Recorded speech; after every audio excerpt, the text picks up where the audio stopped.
अस्सलाम वालेकुम, मेरा नाम मुबशर लुकमान है और आज आपसे मैंने एक ख़ास मैसेज शेयर करना है। और ये मैं आपको बताऊं, ओरिजिनली मेरा मैसेज नहीं है। ये मुझे व्हाट्सएप पे भेजा था किसी दोस्त ने। मैंने बड़ी कोशिश की कि मैं तहकीक करूं कि ये किसने कहा है, लेकिन मुझे अभी तक पता नहीं चला। गालिबन कोई खातून है, ये तो पता है, टीचर लगती हैं मुझे, कि अपने स्टूडेंट्स को बता रही हैं। और मैं बड़ा इम्प्रेस हुआ हूँ उनकी सोच से और उनके जो थॉट प्रोसेस था उससे। अब मैं आज अपने इस स्क्रिप्ट को मैं आपको ये बता रहा हूँ, ये ना मेरा लिखा हुआ है, ना मेरी टीम में किसी का लिखा हुआ है। मैं एक व्हाट्सएप मैसेज उससे इंस्पायर होके ये स्क्रिप्ट आपके सामने मैं लेके आया हूँ। बड़ा इंपॉर्टेंट है, इसको ज़रा कोशिश करिएगा समझने की और एंड तक देखने की। आप ये देखें कि दुनिया की आबादी इस वक्त 7 अरब से ज़्यादा है, जिसमें यहूदी, उनकी आबादी है 1,40,00,000 और यहूदियों की अक्सरियत सिर्फ और सिर्फ इजराइल में आबाद है। लेकिन क्या आपने कभी सोचा है कि यहूदी इतने अहम क्यों हो गए कि अमेरिकन प्रेसिडेंट को भी इनकी हिमायत चाहिए ताकि वो अपना इलेक्शन जीत सके? अरब ममालिक के लिए यहूदी इतना अहम हो गए हैं कि अब वो तेज़ी के साथ इजराइल के साथ मुआहदे कर रहे हैं और इसे तस्लीम किया जा रहा है। ऐसी क्या वजह है कि यहूदियों का ग्रेटर इसराइल का ख्वाब पूरा करवाने के लिए अमेरिका जैसी सुपर पावर उसकी मदद कर रहा है?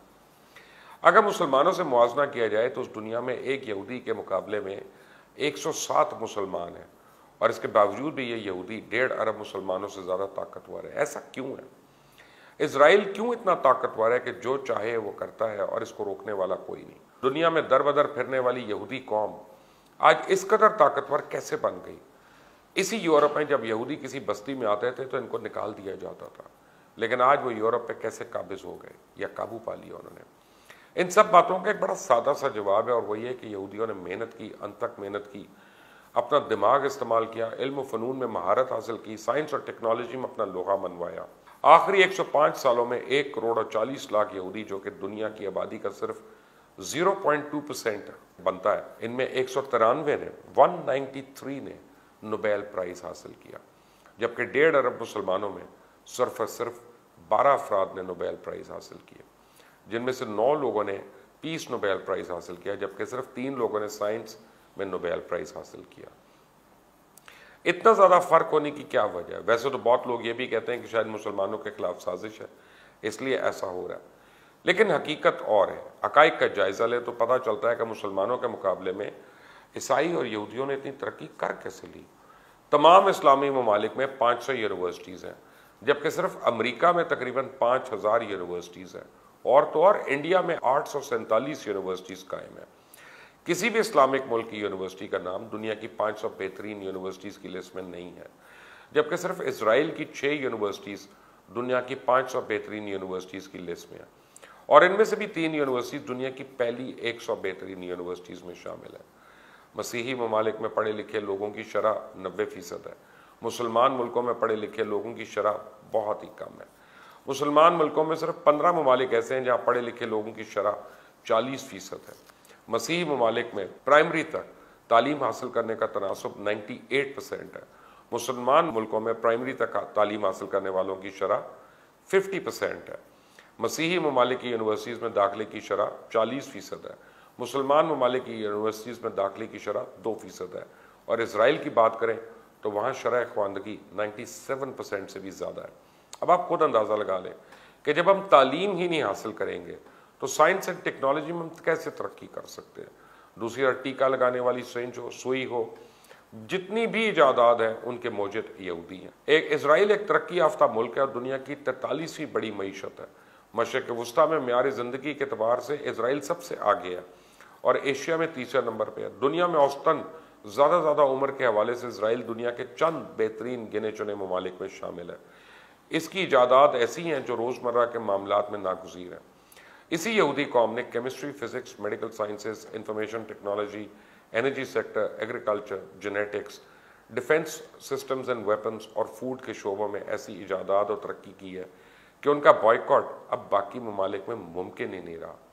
बड़ी से बड़ी बीमारी का इलाज हो या मुख्तलिफ ममालिक की जासूसी का मामला, आलमी सतह पर सियासत हो या मीडिया के अहम इदारे, सब पर यहूदियों का कंट्रोल है। यहूदी लॉबी इतनी मजबूत है कि अमेरिका के सदर को भी इंतखाब जीतने के लिए उनकी मदद चाहिए होती है। यहूदी कौम की तरक्की की वजह जानने के लिए अगर आप एक हिब्रू यूनिवर्सिटी की मिसाल मैं आपके सामने रखूं तो आप सोच में पड़ जाएंगे। खिलाफत उस्मानिया के खात्मे के बाद जब बरतानिया का इक़्तिदार शुरू हुआ और यहूदियों ने फ़लस्तीन में आके आबाद होना शुरू किया, तो यहूदियों ने बरतानिया से जिस काम की सबसे पहले इजाज़त ली वो अपने लोगों के लिए एक यूनिवर्सिटी और अस्पताल का क़याम था, और उनको ये इजाज़त मिल गई।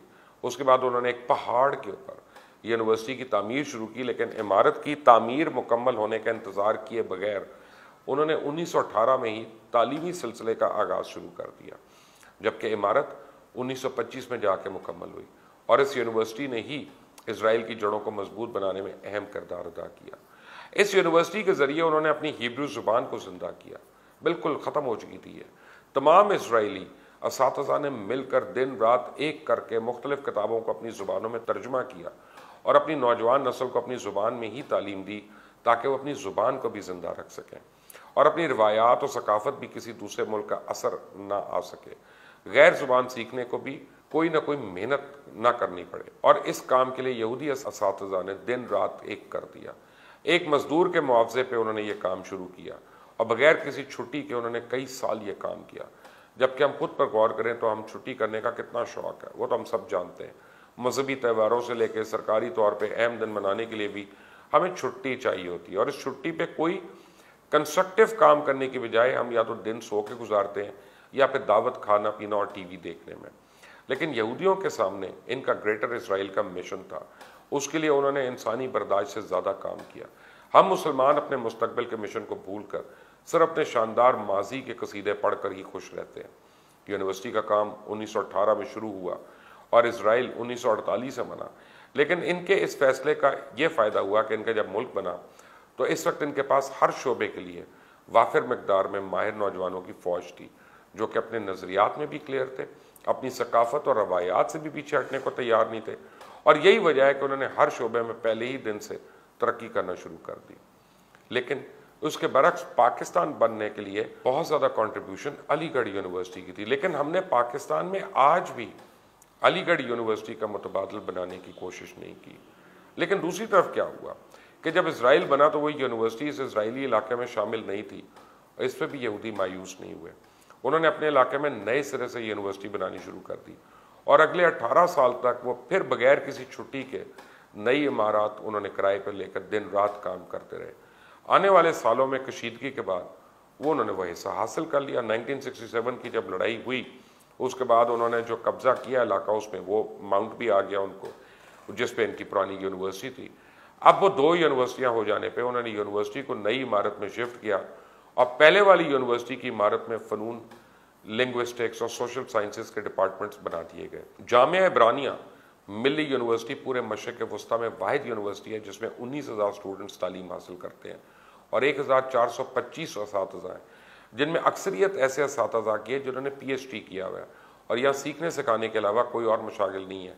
आला मेयार की रिसर्च की जाती है। यहीं पर नेशनल लाइब्रेरी और यूनिवर्सिटी लाइब्रेरी भी कायम है, और एक लाइब्रेरी में 35 लाख के करीब कुतुब हैं, और इन लाइब्रेरीज में ऐसी ऐसी किताबें हैं जो दुनिया की किसी लाइब्रेरी में मौजूद नहीं। हिब्रू यूनिवर्सिटी को इसराइल को दिमाग यानी ब्रेन्स, इन लाइब्रेरीज को इसराइल का दिल कहा जाता है। जबकि हम इल्मी मैदान में क्या कर रहे हैं? हमारे इदारों में बगैर छुट्टी के काम करना तो दूर की बात है, हमें तो हर साल गर्मियों में 3 महीने और सर्दियों में भी कम से कम 1 महीने की छुट्टियां चाहिए। इसके अलावा नया तालीमी साल शुरू होने के लिए पहले की छुट्टियां, ईद बकरीद, ये छुट्टियां अलग है। इसका नतीजा ये होता है कि टीचर्स अपनी जिम्मेदारी पूरी करने के लिए तेज़ी के साथ कोर्स पढ़ाते जाते हैं, ख़ास स्टूडेंट्स को समझ आए या ना आए। और दूसरी तरफ हमारे नौजवानों के पास और भी बहुत से मशागिल हैं जिसमें उन्होंने अपना कीमती वक्त देना होता है। मुस्लिम दुनिया और इसराइल में बस यही फ़र्क है। मुस्लिम दुनिया बेअमली, जहालत, सस्ती और इल्म की रोशनी में से दूर रही, जिसका नतीजा हमारे सामने है। कुरान करीम बार बार गौर व फिक्र, तहकीक, जुस्तजू और कायनात के उलूम जानने का हुक्म देता है। हमने कितना उनको अहकामात को माना, और जब हम कुरान मजीद के ये अहकामात को नहीं मानते तो फिर तो हमारी तस्दील तो पूरी दुनिया में होनी ही है। हमें अब जान लेना चाहिए कि अल्लाह का कानून है कि जो मेहनत करता है इसी को अजर मिलता है, ख्वाह इसका दीन कुछ भी हो। इसलिए सिर्फ मुसलमान होने पे हमें या मुसलमान घराने में पैदा हो जाने से पूरी दुनिया में आला मकाम नहीं मिल सकता। इसके लिए हमें मेहनत करनी होगी, जद्दोजहद करनी होगी, दिन रात काम करना होगा, तभी हम जाके कभी कोई अजीम कौम बन सकते हैं। सोचने की बात है। इसको एक लम्हे सोचिएगा और ये सोचिएगा कि जितनी आपने छुट्टियां की, अगर उतने दिन आपने पढ़ने पे लगाया होता, काम करने पे लगाया होता, किसी को कोई सिखाने में लगाया होता, तो आपकी आज वैल्यू क्या होती। दूसरा, आप यहूदियों के हस्पताल देखें, आप उनके देखें कार्य खैर के जो काम करते हैं। हम लोग ज़कात बहुत देते हैं, इसमें कोई शक नहीं है कि हम दुनिया में सबसे ज़्यादा ज़कात देने वाले मुल्क और कौम हैं, पाकिस्तान ख़ास तौर पे। लेकिन हम कितने हस्पताल बनाते हैं जो दुनिया के लोगों के लिए एक मिसाल हो कि जनाब ये बहुत अच्छे अस्पताल हैं। हमारे नहीं है ऐसे हॉस्पिटल्स। 10 अस्पतालों का नाम बता दें, आपको वही अस्पताल जाना होगा, आप चाहे इंग्लैंड में जाएं, चाहे न्यूयॉर्क में जाएं, चाहे कहीं और पे जाएं, जो यहूदियों के बनाए हुए हैं। तालीम की अहमियत से हम बहुत दूर हो चुके हैं। कब आपके बच्चों ने या आपने कोई आखिरी बार एक किताब पढ़ी अपने शौक़ के लिए, स्टोरी के लिए, कहानी के लिए? कोर्स की या सिलेबस की किताब की बात नहीं कर रहा। सिर्फ इस बात से आपको पता चल जाएगा कि हम तालीम से कितना दूर होते जा रहे हैं, और अगर यही हमारी रफ्तार रही तो हमारा अंजाम क्या हो सकता है। मुझे अपनी राय ज़रूर दीजिएगा। अल्लाह हाफ़िज़।